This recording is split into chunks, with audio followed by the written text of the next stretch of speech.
My husband once stared me in the eyes and said, "From now on, I choose when we talk or spend time together. Quit running after me. Honestly, I can't believe I ever stooped low enough to marry you. You are not, and will never be, on my level." So, I did stop. After 2 full weeks of total silence, he appeared at my job, searching for the woman he thought he'd already crushed. What if the absolute lowest moment of your life was actually a perfectly laid trap you'd set yourself? Because that's exactly what happened the night my husband publicly humiliated me, tossing divorce papers at my feet like trash, announcing he was upgrading. He thought he was breaking me, but what he didn't know, he was just activating my final, devastating move. Before I dive into this wild ride, I want to say a huge thank you for being here, for connecting over stories of strength, strategy, and reclaiming power. If you believe intelligence and patience can truly triumph over betrayal, please hit that subscribe button. It genuinely helps us reach more people who need these kinds of tales. Now, let me tell you how this whole thing unfolded. The room, our 5th anniversary celebration, erupted in laughter. Not just a few snickers, but a full-blown public spectacle. His colleagues, his fancy business associates, even random strangers, they all joined in, soaking up the entertainment of my humiliation. I just sat there in my emerald dress, hands folded calmly in my lap. I looked at Harrison, the man I'd spent 5 years supporting, building up, sacrificing everything for. He thought this was it. His grand moment of victory, his declaration of freedom from a wife he'd apparently outgrown. He paraded this younger, prettier woman beside him like she was a trophy he'd just won. But here's the kicker. The delicious secret he had absolutely no clue about. I'd been expecting something like this. Maybe not these exact words, or this level of theatrical cruelty, but the performance itself? Oh, I saw it coming. Because 3 months earlier, I'd stumbled onto the truth of what Harrison had been doing behind my back. And every single day since that moment, I'd been meticulously crafting something that would transform this very scene, from my destruction, into his. See, the phone in my clutch wasn't just a phone. It was hooked up to the venue's audio-visual system. And that sweet, unassuming woman seated among the guests? She wasn't just my yoga friend. She was Catherine Ross, my attorney. Every piece of evidence I'd compiled over those 90 days was about to splash across every screen in that room. And the laughter currently echoing through that ridiculously expensive event space? It was about to die a death so spectacular, no one would ever forget it. But to really get why I was so ready for this, you need to know how our marriage even started. 7 years ago, I met Harrison Whitmore at a marketing conference in Chicago. He was presenting on commercial property development, standing there in a navy suit that just screamed success. He talked about building a real estate empire like it was a done deal, not some ambitious pipe dream. And honestly, I found that vision intoxicating. We had coffee, then dinner. By the end of that weekend, we were exchanging numbers, planning our next meeting. Despite living in different cities, the long-distance thing lasted about 6 months. Then he moved to my city, claiming it was for a property development opportunity. I still like to think I was a big part of that decision. 2 years later, he proposed at an upscale restaurant downtown, and I said yes without a second thought. I truly believed we were building something together, that marriage was about partnership, mutual support, creating a life that reflected both our dreams and contributions. And I threw myself into that partnership with everything I had. Harrison was launching his commercial real estate firm, and I became more than just his wife. I became his foundation. I introduced him to contacts from my own marketing firm, people who trusted my judgment enough to take meetings purely on my recommendation. Those introductions? They led to his first major property deal, the one that put him on the map in an industry where reputation is everything. I managed our entire household. Every single detail.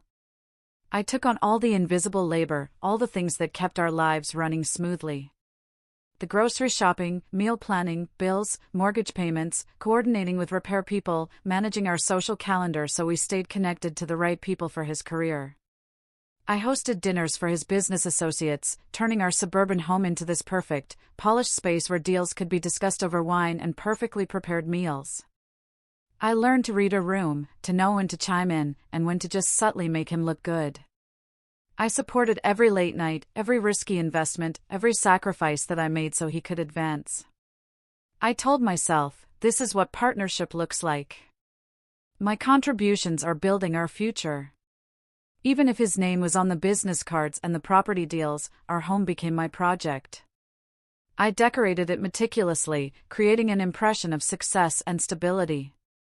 The kind of home that quietly announced, Harrison Whitmore has his life together. He's someone you can trust with major investments. I took such pride in creating that environment, genuinely believing I was contributing to our shared success, even if it wasn't publicly acknowledged. But looking back from that moment at Meridian Hall, with the divorce papers staring at me, I saw how completely I'd deceived myself. I was so focused on being supportive, on being the kind of wife who enabled her husband's ambitions, that I never stopped to question if Harrison even valued what I was building. Did he see my contributions as a partnership, or just the expected price of being married to someone with bigger ambitions than mine? The shift in Harrison's behavior started about 18 months before our 5th anniversary. It was so gradual, so subtle, that I convinced myself I was imagining things. He started staying later at work, coming home after midnight with vague explanations about investor meetings or property tours. When I tried to ask about his day, hoping to maintain some connection to the business we were supposedly building, his answers became shorter, less detailed. Like he was editing information, not sharing his life. His phone habits? They changed dramatically. The device that used to sit carelessly on the counter became permanently attached to his hand, always face down. Always locked. When notifications buzzed during dinner, he'd glance down and smile, a private little smile that told me those messages were far more interesting than our conversation. Our conversations shrank to pure logistics. Who's picking up groceries? When's the mortgage due? Call the plumber for the leaky faucet. The emotional intimacy that defined our early years? Gone. Replaced by the kind of polite distance you'd have with a roommate you tolerate. Physical intimacy followed the exact same trajectory. What was once frequent became occasional, then rare, then pretty much non-existent.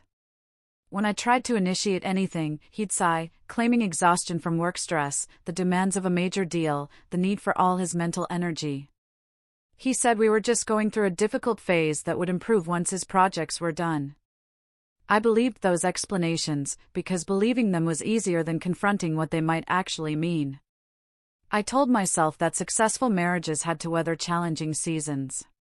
That ambitious men sometimes get consumed by work, and that my role as a supportive partner meant giving him space.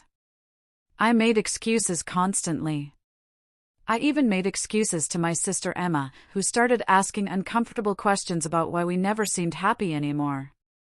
I made excuses to our friends, who noticed we no longer acted like a couple at social events, sitting on opposite sides of rooms, barely speaking. I was so determined to believe my marriage was fundamentally sound that I ignored every single signal suggesting otherwise. Every late night that smelled like unfamiliar perfume. Every weekend work emergency that took him away for entire days. Every unexplained charge on our credit card statements that I noticed but convinced myself had a reasonable explanation I just hadn't figured out yet. Then the anniversary invitation arrived. 3 weeks before the party. It wasn't a text message from Harrison. It wasn't a conversation over breakfast. It was a formal invite with professional design and calligraphy, announcing a celebration at Meridian Hall, one of the most expensive venues in our city. I stood in our bedroom, staring at my phone screen, and felt something cold settle deep in my stomach. Harrison hadn't voluntarily planned anything for us in 3 years. Our previous anniversary had been Chinese takeout and a card I'd bought for myself, signing his name because I couldn't bear to mark 5 years with nothing. Yet here was an invitation to an elaborate party I knew nothing about. 40 guests I hadn't helped select, a venue I hadn't been consulted on, an entire evening orchestrated without a single conversation with me, the person supposedly being honored. I scrolled through the guest list with growing unease. Harrison's business partners and colleagues dominated the names. My sister Emma was included, which was a small comfort. A handful of mutual friends who would probably feel as uncomfortable as I expected to feel. The realization hit me with absolute clarity. This wasn't about celebrating our marriage. This was about something else entirely.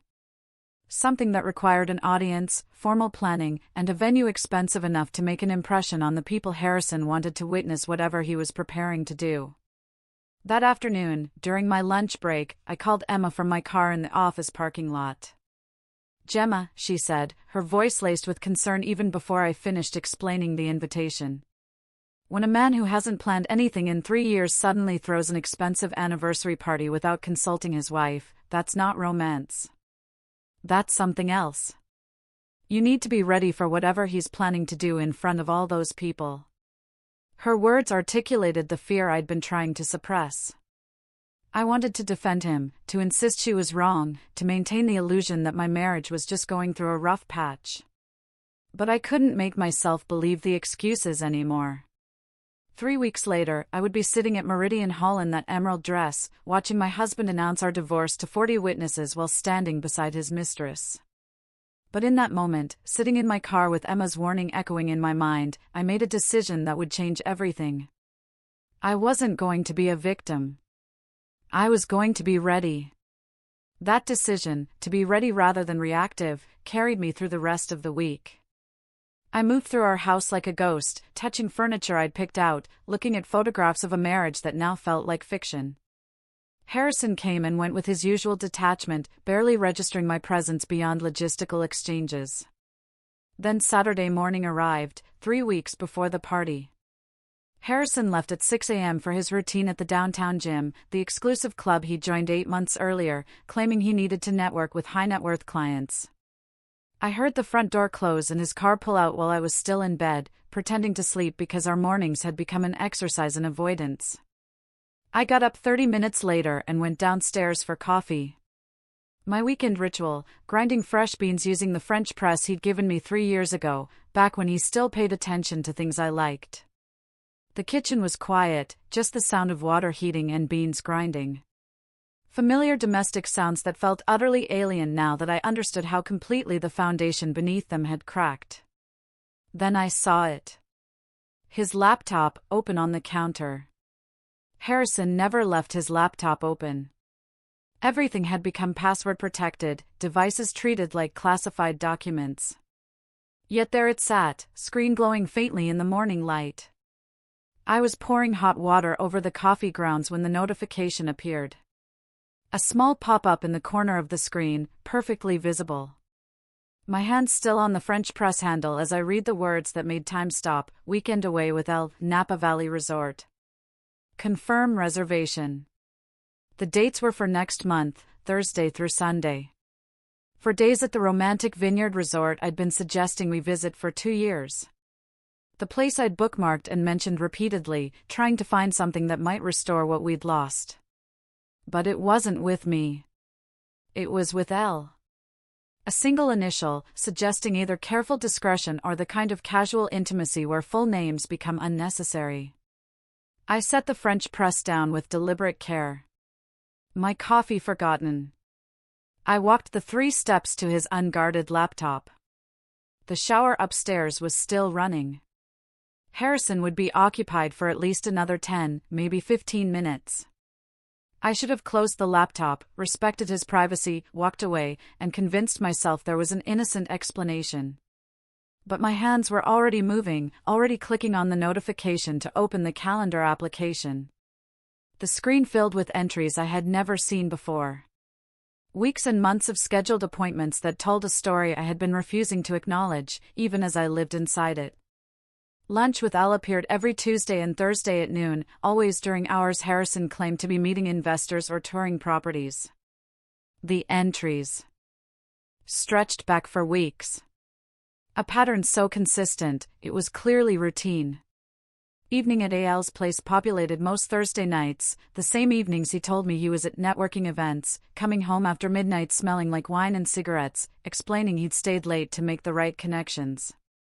I scrolled further back, watching months of my marriage rewrite themselves as I discovered the truth beneath the explanations I'd accepted. The Napa Resort reservation wasn't an isolated romantic gesture. It was part of a pattern stretching back 14 months. 14 months of systematic deception while I maintained our home, planned our anniversary, and wondered why I felt so desperately alone in a marriage that was supposed to eliminate loneliness. The earlier entries were even more explicit, created before Harrison apparently learned to use initials for discretion. Dinner with Leia at Harborview. Meet Leia at the Grandmont Hotel. Pick-up gift for Leia. Leia. Not an initial anymore, but an actual name. A real person who had occupied 14 months of my husband's life while I was being the supportive wife, making sure his shirts were pressed and his mother received birthday cards. The shower upstairs turned off. I had maybe 5 minutes before Harrison came downstairs, expecting breakfast and the same oblivious wife he'd been deceiving for over a year. My first instinct was confrontation. To scream. To throw his laptop. To demand explanations. But something stopped me. A survival instinct that recognized anger without strategy was just noise. Confrontation without preparation would give him time to hide more assets, delete more evidence, construct more lies. I pulled out my phone instead, started photographing everything on his screen, my hands steadier than they had any right to be. Every calendar entry. Every email exchange. Every financial document showing the systematic transfer of our shared assets into accounts bearing only his name. My hands moved with mechanical efficiency while my mind processed the complete destruction of everything I had believed about my marriage. I created a secure cloud storage account under a pseudonym, using my work email and a password he'd never guess. Uploaded every photograph while listening to him move around upstairs. Then I closed his laptop exactly as I had found it, notifications still visible, and returned to making coffee like the previous 10 minutes hadn't just dismantled my entire understanding of my life. Harrison came downstairs 5 minutes later, hair damp, gym clothes bundled in his arms. He was humming something under his breath, looking relaxed and satisfied in a way I hadn't seen in months. "Good workout?" I asked, my voice remarkably normal. "Great," he said, leaning in to kiss my forehead with the same casual affection you might show a moderately appreciated household pet. "Sorry, I'm running late, though. Can you wrap those eggs to go?" I wrapped his breakfast in foil, handed him a travel mug of coffee, and watched him grab his laptop without noticing anything amiss. Waved as he headed out for another Saturday at the office that probably involved Leia rather than actual work. The door closed, his car started. I stood alone in our kitchen with cold coffee and the weight of knowledge I could not unknow. Then I sat down at our kitchen table, opened my own laptop, and began researching divorce attorneys who specialized in financial fraud. The search for a lawyer felt like a rabbit hole. I needed someone who understood this wasn't just about ending a marriage. It was about recovering assets that had been systematically stolen. Catherine Ross's name kept popping up. Online reviews, legal forums, all discussed her success with complex divorce cases involving hidden assets. Her website wasn't flashy, but the testimonials were like victory reports from women in situations just like mine. One review in particular grabbed me. Catherine recovered money my ex-husband swore no longer existed and made him pay for trying to hide it. I called her office Monday morning from my car, parked 3 blocks from my workplace just to avoid anyone overhearing. The receptionist was efficient, professional, like she dealt with desperate women all the time. "I need a consultation about divorce involving financial fraud," I said, keeping my voice steady. "How soon can you come in?" she asked. "As soon as possible. Tomorrow afternoon at 2. Bring any documentation you have. Bank statements, emails, photographs, anything that supports what you're telling me." Tuesday afternoon found me walking into a steel and glass building downtown, screaming expensive legal expertise. Catherine's office was on the 14th floor. When I stepped into the reception area, decorated in calming neutrals, I felt both completely out of place and exactly where I needed to be. Catherine Ross was in her mid-40s, impeccably dressed in a charcoal suit that probably cost more than my monthly salary. Her handshake was firm, her office intimidatingly organized. She gestured for me to sit, and I noticed she already had a notepad and recording device ready.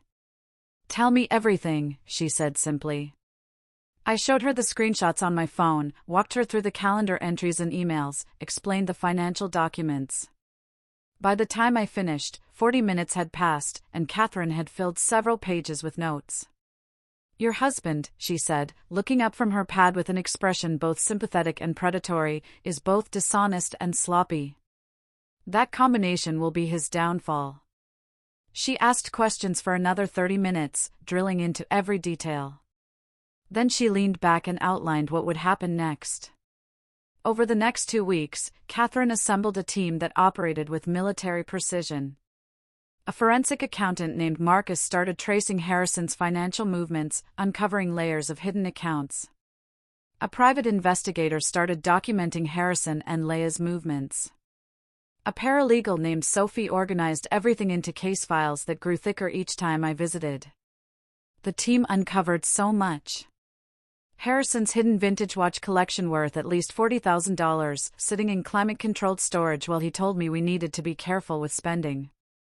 Credit card charges at luxury hotels appearing on our joint account. I'd been helping finance his romantic getaways without even knowing.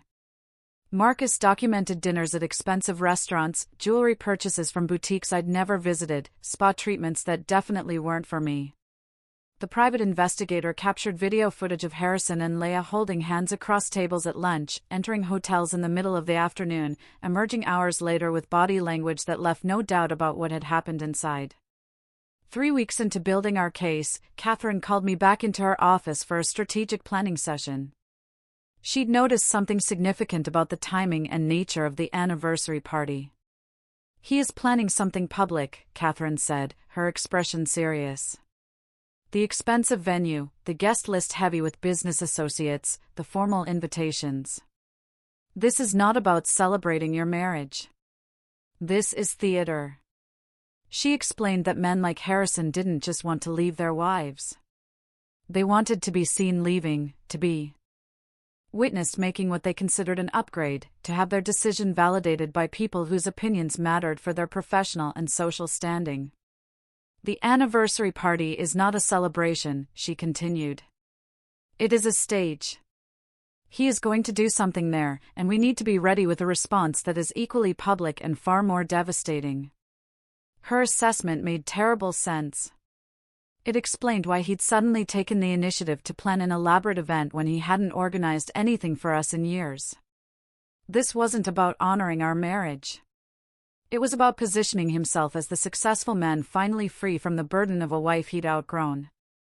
Catherine drafted legal documents that could be filed immediately. She prepared evidence packages, financial fraud, marital asset dissipation, documentation of infidelity with dates and locations.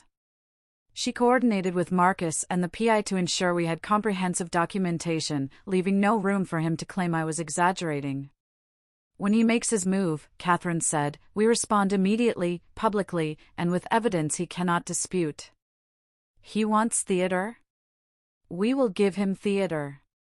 But our version ends very differently than the script he has written." The hardest part of those 3 weeks wasn't the meetings or reviewing evidence. It was going home every evening and pretending I knew nothing. Maintaining the facade of the oblivious wife while living with someone who was systematically destroying everything we had supposedly built. Every morning, I made coffee and asked about Harrison's day with genuine-sounding interest. Every evening, I prepared dinners he barely touched while scrolling through his phone, probably texting Leia. I did laundry, paid bills, and maintained our household exactly as I always had. I even attended work functions where Harrison's colleagues were present, standing beside him, smiling, making small talk with people who had no idea what was happening beneath the surface of our stable marriage. At these events, Leia was sometimes there. I watched them maintain a careful professional distance, but their eyes communicated everything their words couldn't say in public. 2 weeks before the party, Harrison's firm hosted a charity gala. I wore a navy dress he'd once said he liked.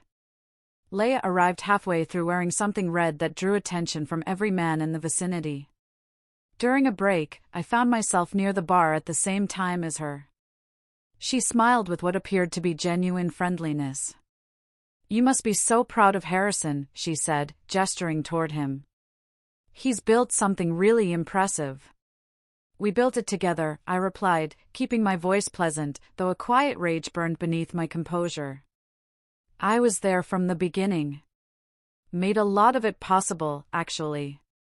"Of course," Leia said, though her expression suggested she hadn't really considered my role beyond the basic fact of my existence. "It must be nice being married to someone so ambitious." I looked at this woman who'd been sleeping with my husband for 14 months, who'd received romantic getaways funded by my salary, who believed she'd found something special worth stealing from someone else's life. "It has been educational," I said, then excused myself before I said something that would reveal how much I actually knew. The performance required constant vigilance. Every word carefully chosen, every facial expression controlled. I complimented his new clothes, admired his improved physique. I became the perfect version of the oblivious wife Harrison needed me to be. The woman who suspected nothing, questioned nothing, threatened nothing. All while Catherine and her team built a comprehensive case that would destroy everything he was planning. The anniversary party was now only 1 week away. Harrison had been coming home earlier some evenings, almost jovial in a way I hadn't seen in months. He was excited about something, confident, like someone about to execute a plan he believed would work perfectly. He had no idea I was executing a plan of my own. The final week moved with this strange, surreal quality. Each day brought me closer to the confrontation, yet each hour stretched out, making every interaction with Harrison feel like exhausting performance art. Tuesday evening, he came home at 6 p.m. So unusual, I looked up from preparing dinner with genuine surprise. He hadn't arrived home before 8 on a weekday in months. "Thought I'd actually have dinner at home tonight," he said, loosening his tie, heading straight for the bourbon. He poured himself 2 fingers and settled at the table. I brought over the pasta and sat across from him. We ate in silence for several minutes. "This is going to be a special night on Sunday," he said, watching me over the rim of his glass. "Really special. I invited everyone important. Your sister is coming, right?" "Emma will be there," I confirmed, keeping my voice neutral despite the cold weight in my stomach. "Good. That's good. I want everyone there. Want them to see where we are, where things are going." His phrasing was careful, deliberately vague. I played the role of supportive wife. "It was thoughtful of you to plan something," I said. The lie tasted bitter, even as the words came out smooth and genuine. He looked at me with an expression I couldn't quite read. Guilt, anticipation, maybe a last flicker of doubt. It vanished quickly, replaced by his confident mask. He went to bed early, claiming an important meeting. I stayed up late on the phone with Emma, who had become my lifeline. "How are you holding up?" she asked. "I feel like I'm holding my breath underwater," I admitted, just waiting to surface, but not sure I'll make it. "You're stronger than I would be," Emma said. I would have thrown his laptop through a window weeks ago. I laughed despite everything. "Catherine says the key is patience. Let him think he has control so we can take it away completely when it matters most." "Catherine is brilliant and terrifying," Emma replied. "Remind me never to get on her bad side." We talked for another hour. Emma knew her role, position herself to record everything, be ready to support me, and above all, do not react visibly. Any dramatic response from me would give him ammunition to claim I was unstable. Thursday afternoon, Catherine called an emergency meeting. Her urgency made my pulse quicken. "Marcus found something significant," she said. "Can you be at my office in an hour?" I left work claiming a dental emergency and drove downtown, my hands gripping the steering wheel too tightly. Catherine's conference room felt smaller than usual. Marcus was there, along with Catherine's associate specializing in tax law. Documents were spread across the table. Harrison's business partner has been keeping documentation of questionable financial practices, Marcus explained. Joel Preston. He's been uncomfortable for months with how Harrison handles property valuations and loan applications. Catherine picked up. Harrison has been inflating property appraisals to secure larger loans than the properties are actually worth. He takes out the loan, uses some for legitimate business, and pockets the difference. It's systematic fraud that extends beyond your marriage into his professional operations. The tax attorney, Rebecca Chin, added. More. Based on what Joel has documented and what Marcus has uncovered, Harrison has also been underreporting income from property sales. The difference between what he reports to the IRS and what he actually receives is significant enough to trigger a federal investigation.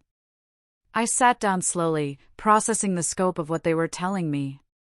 So, this isn't just about divorce anymore. No, Catherine said, this is about documenting a pattern of fraudulent behavior that extends into multiple areas of his life. When you expose what he has done to you personally, we will also be exposing practices that could result in criminal charges. Joel Preston was willing to testify, with legal protection? I asked.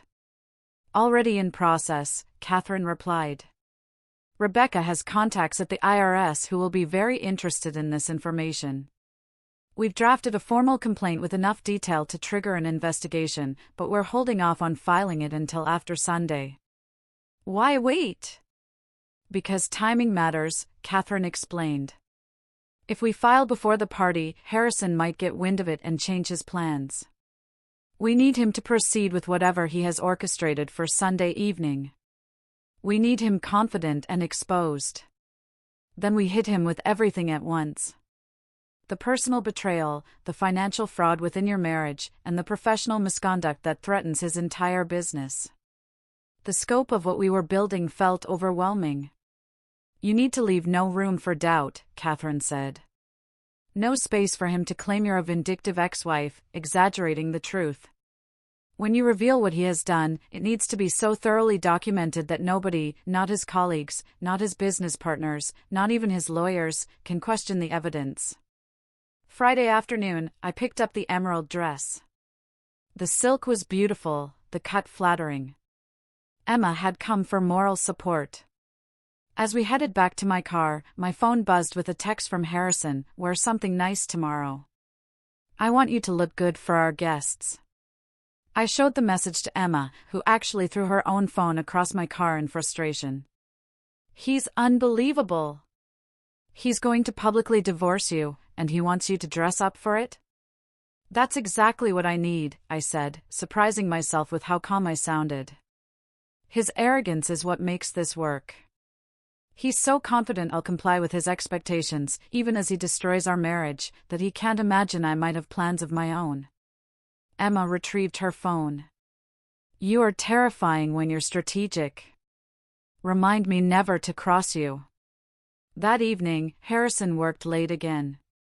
I sat alone going through the evidence on my laptop. Photographs, video footage, financial documents, email exchanges. My phone buzzed from an unknown number.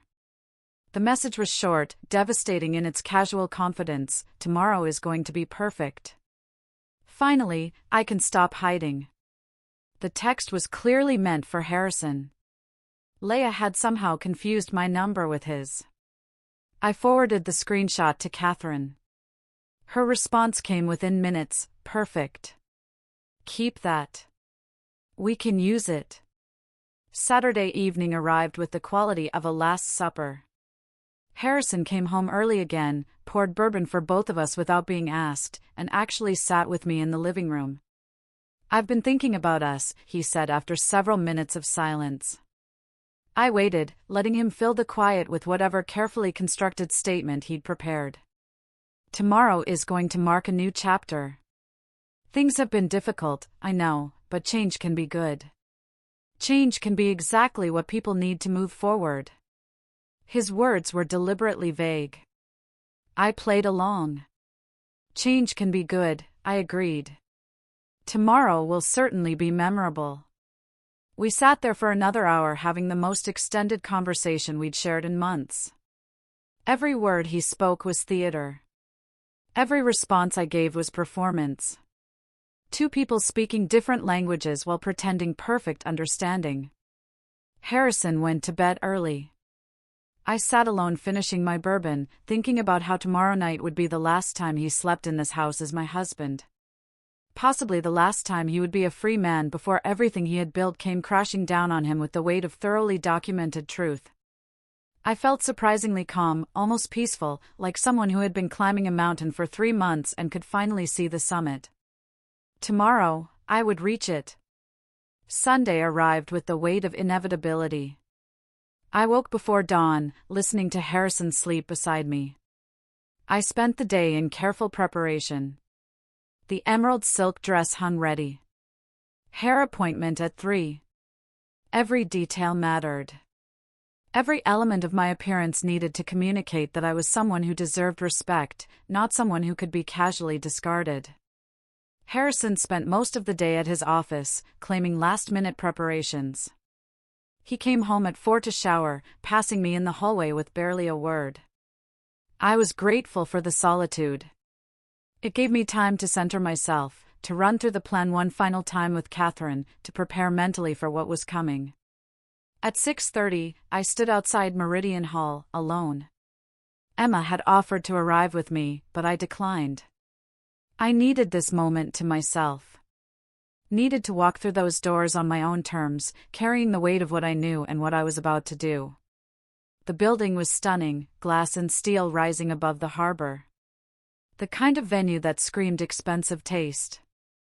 Harrison had spared no expense, which was ironic considering the expense came from accounts that legally belonged to both of us. I checked my phone one final time. Catherine had texted an hour ago, confirming she was inside, positioned among the guests as my yoga friend. Marcus, the PI, was parked nearby. Everything was in place. Every piece of the counter-strategy was ready. I took a deep breath, smoothed the emerald silk of my dress, checked my reflection. I saw a woman who looked far more composed than she felt. Then I walked through the entrance, head high, expression carefully neutral. Every inch the devoted wife arriving to celebrate her anniversary, completely unaware that her marriage was about to end in front of 40 witnesses. The first thing I noticed? Leah. She stood beside Harrison near the entrance, greeting guests like this was her party. The audacity was breathtaking. She wore red, a dress that probably cost what I earned in 2 months. Her hair, her makeup, flawless. She looked like success, like youth, like everything I apparently wasn't in Harrison's estimation. Harrison saw me. His expression shifted through surprise, guilt, then maybe discomfort at seeing someone he was about to publicly destroy looking unexpectedly composed and beautiful. "Gemma," he said, my name sounding foreign in his mouth. "You look beautiful." "Thank you," I replied with perfect politeness. "The venue is stunning. You did an excellent job with the planning." I turned to Leah, extended my hand with the same gracious courtesy I'd show any hostess. "I don't believe we've been formally introduced. I'm Gemma." She took my hand with a smile that contained pity. Pity for the woman she'd been betraying for 14 months. "Leah Vaughn. It's lovely to finally meet you properly." "Lovely to meet you as well," I said, releasing her hand and moving into the event space before either of them could read anything in my expression beyond polite friendliness. The room was filling rapidly. Harrison's business associates dominated. Emma was already near the head table, her phone resting casually beside her water glass. Catherine stood near the bar, playing her role perfectly. She caught my eye, gave the smallest nod. Everything was in place. Dinner began at 7 o'clock. We were seated at a long table positioned in the center of the room for maximum visibility. 40 guests. Carefully planned seating that separated me from Harrison by the entire table's length. I sat at one end like a guest at my own anniversary, while Harrison held court at the other with Leah beside him. Her hand touched his arm repeatedly. Small, proprietary gestures that made several guests visibly uncomfortable. People noticed. My entire focus was on Harrison, on waiting for the performance, on preparing myself to execute our plan. Between the fourth and fifth courses, I noticed Emma pull out her phone, positioning it toward Harrison's end of the room. Recording mode activated. Catherine did the same. Both phones capturing different angles.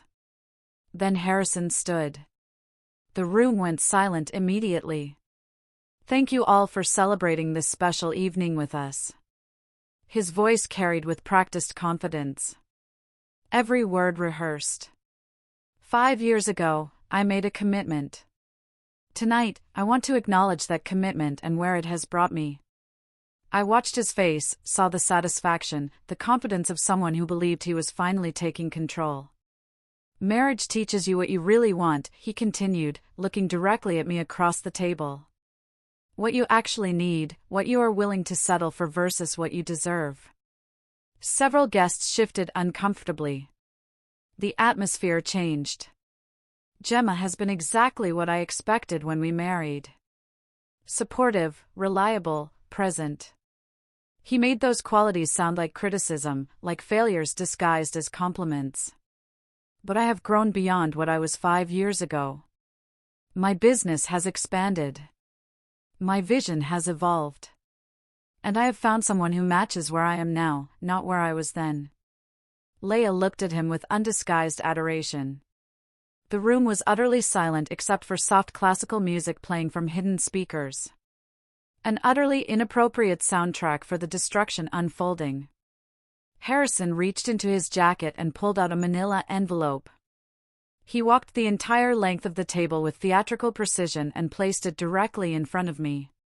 Divorce papers, he announced with a satisfaction that made several guests audibly gasp.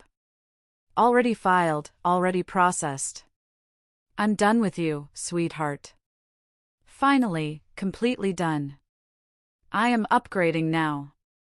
So, go find someone from your own low level. Leia laughed first. A bright, sharp sound that seemed to give permission for others to join. Several of Harrison's business associates did. Nervous laughter filling the space where shock had been. Emma looked ready to physically attack my husband. Catherine had gone absolutely still, her expression focused with laser intensity. I looked at the envelope. At Harrison's face glowing with triumph. At Leia standing beside him like a prize he'd just won. Then I smiled. Not a sad smile, or a broken smile. Something genuine. Something that came from a place of calm certainty I hadn't accessed in months. The laughter in the room faltered. Harrison's expression flickered with confusion. This wasn't the script he'd written. I was supposed to cry, to beg, to make a scene that validated his decision. I picked up the manila envelope slowly, deliberately, opening it with hands steadier than they had any right to be. The divorce papers inside were exactly as expected, already processed and filed. I read through the first page with the kind of careful attention you might give a restaurant menu. Then I looked up at Harrison with an expression I'd been practicing for weeks. Thank you, I said quietly. But in the silence, my voice carried perfectly. Truly, thank you for this gift. His confidence wavered visibly. This was not the response he had anticipated. Several guests exchanged confused glances. I stood, smoothed the emerald silk of my dress, and reached into my clutch. My phone emerged. Since we are sharing important documents tonight, I said, my voice steady, I have something too. A little anniversary surprise of my own. I had arranged access to the venue's audio-visual system that afternoon, claiming I wanted to prepare a sentimental photo montage. The staff had been helpful. My phone connected on the first attempt. The screens flickered to life. What appeared was not a sentimental photo montage. It was Catherine's carefully edited video compilation, opening with simple text on a black screen, what Harrison did while Gemma planned their anniversary. The soundtrack was dramatic and cold, something classical that made it feel like a documentary. Then came the photographs, Harrison and Leia entering hotel rooms in the middle of the afternoon. Timestamps visible, showing dates and times that corresponded exactly with hours he'd told me he was touring properties. Harrison and Leia having lunch at expensive restaurants, his hand on hers, their body language unmistakably intimate. Harrison and Leia at his exclusive gym. Video footage showing them leaving together, getting into her car, driving to her apartment. Text message screenshots appeared next. Conversations where Leia called him my future and Harrison responded with promises about their life together once he handled the Gemma situation. The footage was damning. It showed a relationship conducted in public places where anyone might have seen them. It suggested remarkable arrogance or complete confidence I'd never discover the truth. The room was absolutely silent except for the music and the video playing. Every guest was forced to watch. There was no escaping it. Harrison's face had gone from triumph to shock to something approaching horror. He was watching his private relationship exposed in front of everyone he had invited to witness my humiliation. The irony was not lost on me. Leia had gone pale, one hand pressed to her mouth, her mascara running. She understood her career and reputation had just been demolished. But the photographic evidence was only the opening act. The video transitioned smoothly to financial documents, bank statements showing his systematic transfer of assets from our joint accounts to ones bearing only his name. Spreadsheets detailing the liquidation of investments I had helped fund. Credit card charges for hotels, romantic dinners, and jewelry, all charged to our shared accounts.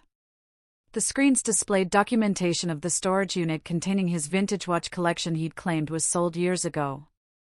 The hidden accounts he'd opened using our home equity as collateral without my knowledge. The draft prenuptial agreement so one-sided it demonstrated either legal incompetence or complete contempt for my contributions. Several of Harrison's business associates were leaning forward, reading the documents with attention, recognizing the legal implications. Then came the final piece, the evidence Catherine had saved for maximum impact. A letter from the Internal Revenue Service. Official letterhead, proper seals, signatures from actual federal officials Catherine had contacted. The letter outlined an investigation into Harrison's company for tax fraud related to unreported income from property sales. Income he had concealed not just from me, but from federal authorities.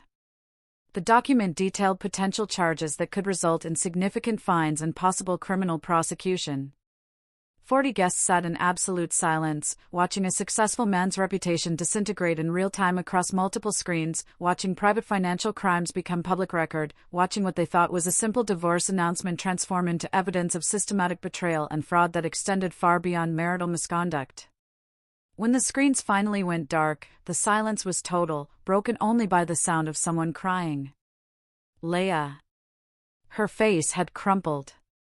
I walked the length of the table slowly, deliberately, holding a second set of papers I'd been carrying in my purse. Harrison stood frozen. "You wanted to upgrade," I said, looking directly at him. My voice was quiet, but it carried in the silence. "But you forgot that intelligence is not measured by age or appearance. It is measured by strategy." I placed the papers in his hands with the same casual cruelty he had shown me minutes earlier. "These are from Catherine Ross, my attorney," I said, loud enough for everyone to hear. "You will recognize some of the language, because it is the same language from those divorce papers you just gave me. Except in my version, you do not get the house you tried to transfer into your name alone using forged documents. You do not get the investment accounts you attempted to hide. You do not get anything beyond exactly 50% of our legitimately shared assets, and you will be returning every cent you stole, with interest." Catherine stood from her position. Professional and terrifying. "The IRS documents are legitimate," she announced. "I contacted them personally regarding Mr. Whitmore's tax irregularities. They were very interested in the information Mrs. Whitmore provided about unreported income and property valuation fraud." Harrison's mouth opened. No words emerged. He looked like someone drowning. Several of his business associates were already pulling out their phones. Professional relationships built over years, dissolving in real time. I turned to Leah, who was still crying silently. "Your employer received an interesting package this afternoon," I said, my voice carrying the same quiet authority. Video evidence of an employee using company resources to facilitate that relationship. Company hotels for personal use, company expense accounts for romantic dinners, company time for personal appointments. I believe they call that misappropriation of corporate assets. Leah made a sound somewhere between a sob and a gasp. Her career, like Harrison's reputation, was collapsing. I looked at the 40 guests, many of whom were now recording the scene on their phones. "Thank you all for witnessing this," I said. "Your presence makes everything documented, public, and very permanent." I picked up my clutch, nodded to Emma and Catherine, who stood immediately. Then I walked out of Meridian Hall with my head high and my dignity intact, leaving behind 40 stunned guests, a weeping mistress, and a husband whose life I had just systematically demolished using nothing more than patience, evidence, and the strategic application of truth. The glass doors closed behind us with a soft hydraulic hiss that felt utterly final. The cool evening air hit my face and I realized I was shaking slightly. Emma linked her arm through mine. Catherine walked on my other side, already pulling out her phone. We had left Harrison standing in that room, holding divorce papers that would strip away everything he had tried to steal, left him with federal investigation documents that transformed this from personal betrayal into potential criminal prosecution.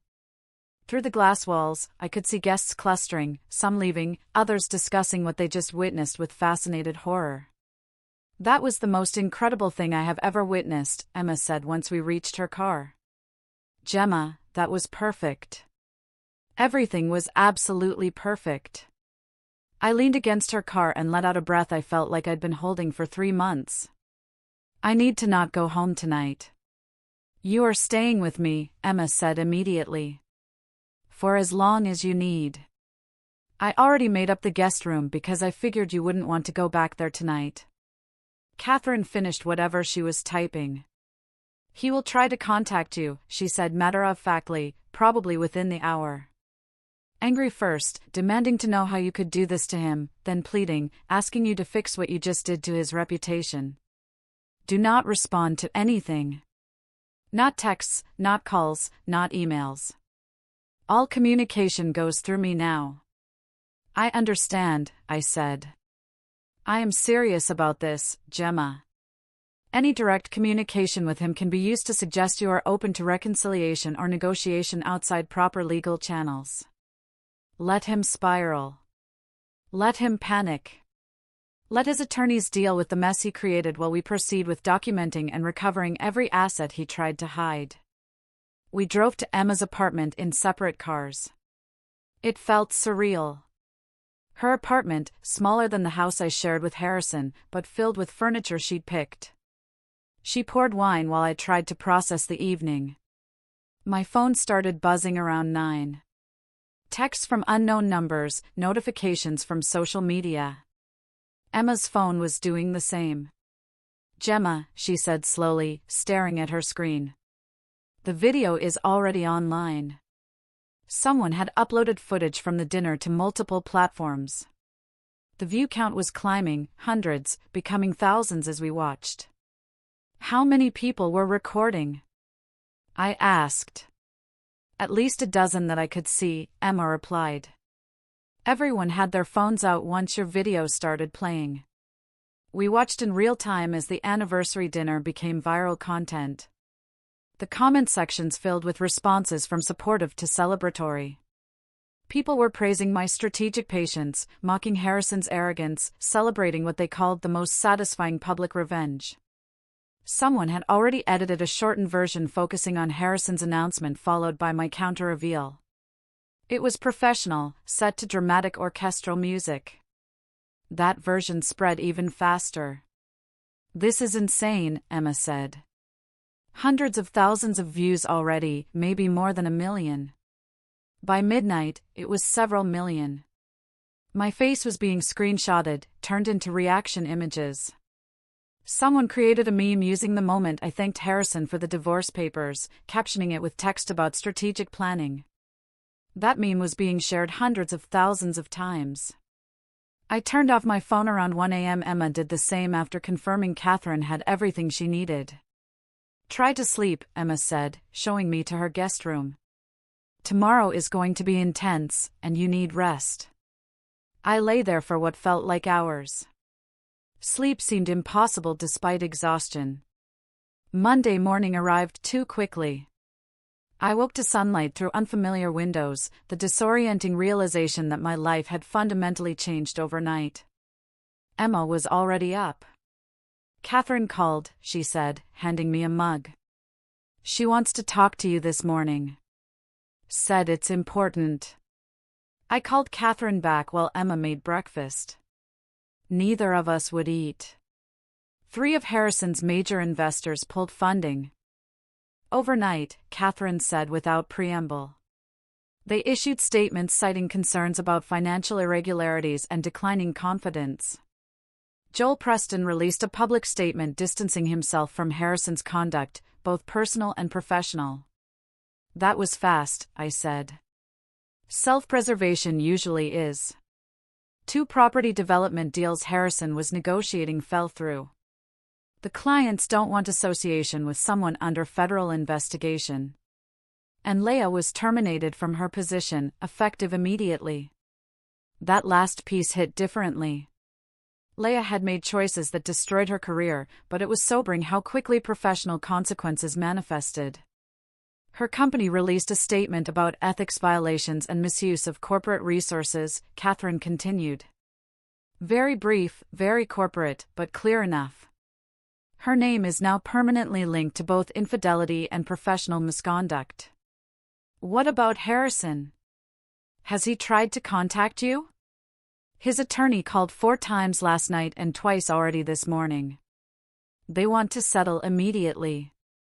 They're offering terms that are increasingly desperate.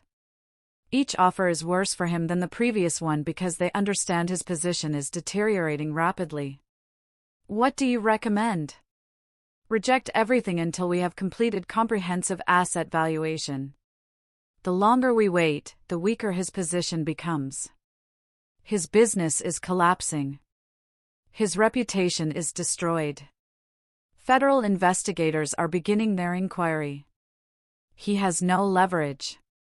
How much worse can they get? That depends on what federal investigators find.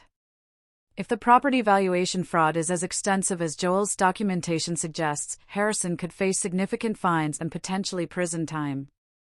The tax evasion alone is serious. Combined with the fraud, he's looking at consequences that extend well beyond divorce and business failure. We talked for another 20 minutes. Catherine had already filed formal responses to Harrison's divorce papers, asserting claims to all marital assets. The process would take weeks, but Catherine was confident. When I hung up, Emma was reading something on her laptop. News websites are covering this, she said, turning the screen. Not just gossip sites. Actual news outlets are writing about the viral video. They're calling it a case study in strategic response to betrayal. My phone, which I'd turned back on, was filled with missed calls and messages. 3 were from Harrison. The first was angry, the second pleading, the third threatening. I showed them to Emma. Don't respond, she said firmly. Catherine was right. Let him spiral. I deleted the messages. Whatever Harrison was experiencing now was consequence, not injustice. He had orchestrated a public humiliation designed to destroy me. The fact that his plan had backfired so completely was a result of his own choices, his own arrogance. I sat on Emma's couch that night. Despite everything, despite the viral attention, the legal battles, the complete destruction of the life I'd been living, I felt something I hadn't experienced in 18 months. Relief. Relief settled over me, but it was complicated. The divorce proceedings began formally the following week. Catherine filed comprehensive responses. Harrison's attorney tried every approach to expedite settlement, each offer more desperate than the last. Catherine rejected every proposal.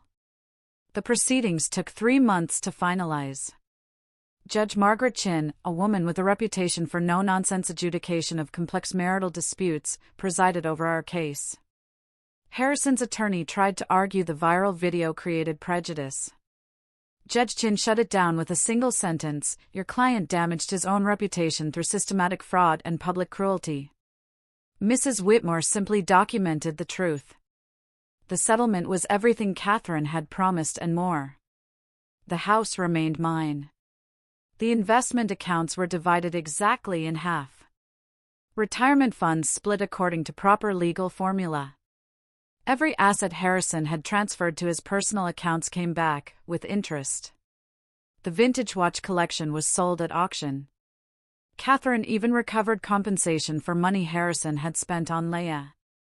The hotel rooms, dinners, jewelry, all classified as dissipation of marital assets. He effectively paid twice for the relationship that destroyed our marriage. The final settlement was substantial. I paid off the remaining mortgage and still had significant savings. But I didn't keep the house. It held too many memories. Instead, I sold it and moved into a penthouse apartment in the Arts District downtown. A space that felt like liberation made physical. 8 months after the anniversary dinner, I stood in my new apartment, Meridian Hall visible in the distance. The venue had become a landmark in my personal geography, the place where I had reclaimed my life and demonstrated that quiet patience could be more devastating than dramatic confrontation. My career transformed. My marketing firm promoted me to creative director. My boss said someone capable of orchestrating such comprehensive strategic communication clearly possessed valuable professional skills. The promotion came with a 40% salary increase. For the first time in years, I was earning money that was unambiguously mine. I adopted a cat named Justice, an orange, imperious creature entirely uninterested in performing emotional labor. Catherine became more than my attorney. She became a friend. She introduced me to a support group of women with similar stories. We shared experiences, building community based on survival and growth. I learned my story wasn't unique, though the viral documentation of it had been unusual. 9 months after the anniversary dinner, Catherine called with news that extended Harrison's consequences far beyond divorce. Joel Preston, his business partner, had contacted federal investigators with additional evidence about financial crimes. Harrison had been falsifying property valuations systematically for years. Federal investigators launched a comprehensive examination. What they uncovered resulted in criminal charges, 14 counts of wire fraud, tax evasion, and conspiracy. The scope of his illegal activity was staggering. I was questioned, cleared quickly. The trial lasted 3 weeks. I attended several days, watching prosecutors present an overwhelming case. Harrison's business partner testified. Forensic accountants explained the fraud. Loan officers described how they had relied on inflated valuations. Harrison was convicted on 11 of the 14 counts. At sentencing, Judge William Torres imposed 6 years in federal prison. I attended because Catherine believed closure required witnessing consequences in their entirety. Harrison stood behind the defense table. When Judge Torres asked if he wanted to make a statement, he looked directly at me for the first time since his arrest. I destroyed everything good in my life because I confused success with happiness and ambition with fulfillment. My wife deserved better. She was better. And I was too arrogant to recognize that until it was too late. The words might have meant something years earlier. Now they were just an insufficient acknowledgement delivered far too late. I felt nothing watching him be led away. Not satisfaction, not vindication, not even the closure people talk about. Just a profound sense of release from a narrative I was finally finished living. That evening, I stood in my apartment, just as I'd curled on the sofa, harbor lights reflecting off the dark water. I understood something fundamental that had taken months to fully grasp. Revenge had never been about destroying Harrison. It was about refusing to be destroyed by him. About documentation rather than confrontation, strategy rather than emotion, patience rather than impulse. Harrison had wanted to upgrade. What he actually did was trade partnership for performance. Someone who knew him completely for someone who knew only the version he performed for public consumption. The real upgrade had been mine. From a wife defined by marriage to a woman defined by choices. From someone who absorbed criticism about inadequacy to someone who recognized that inadequacy belonged to the person delivering judgment rather than receiving it. The anniversary dinner video still circulates occasionally on social media. I no longer feel exposed by it. Instead, it's a permanent reminder that quiet people are not weak people. They are simply waiting for the right moment to demonstrate exactly how dangerous underestimation can be. If this story of calculated justice and strategic revenge kept you captivated, please show your support by hitting that like button right now. My favorite moment was when I calmly thanked Harrison for the divorce papers before revealing everything. What was your most satisfying moment in the story? Share your thoughts in the comments below. And don't miss more powerful stories of resilience, justice, and triumph over betrayal. Subscribe and hit that notification bell so you're notified the instant we upload new content.